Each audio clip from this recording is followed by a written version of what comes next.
করবো, আমি কোনোদিন বানের সঙ্গে করে বৃন্দাবনে আসবো। মদনের অহংকার চূর্ণ হয়ে গেল, মদন চলে গেল। টোটাল গিয়ে ফুল ধনু গুণ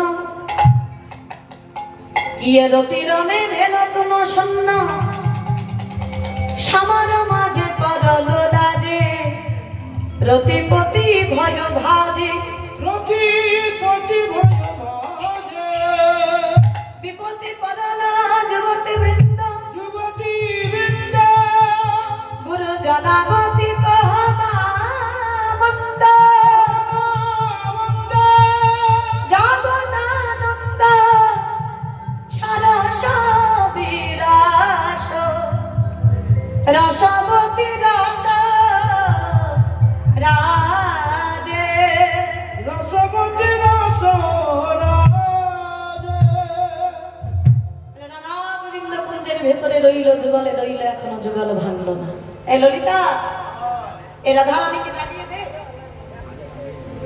ললিতা বলে আমি পারবো না বাবা। হ্যাঁ বিশাখা, জাগিয়ে দে। হ্যাঁ চিত্রা, এই যে জাগিয়ে দে। বলে আমি দর্শন করবো, যুগল ভাঙতে পারবো না। আরে চিত্রা, হ্যাঁ, জাগিয়ে দে রাধারানীকে। আমার দ্বারা হবে না। চম্পক লতিকা জাগা বলো। আমিও যুগল দর্শন করব। বলে যুগল দেখে জীবন ধন্য করব, কিন্তু যুগল ভাঙাবো না, জাগাতে পারবো না। বলে না জাগালে নয়, জাগাতে হবে তো। জাগাবে কে? বৃন্দাবনে ছিল দুটি পাখি, সুখ এবং শাড়ি।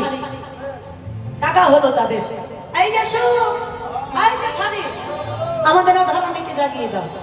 বলে তোমরা থাকতে আমরা কেন জাগাবো? বলে আমরা পারছি না, তোমরা জাগিয়ে দাও। বলে বাবা বাবা, আমাদেরকে জাগাতে হবে? বলে হ্যাঁ তোমাদেরকে জাগাতে হবে। বলে কেমন করে জাগাবো? বলে কেন, অন্য কিছু করার দরকার নাই তো, তোমরা যা গাও তাই গাও। শাড়ি সুখ দুহু জানে,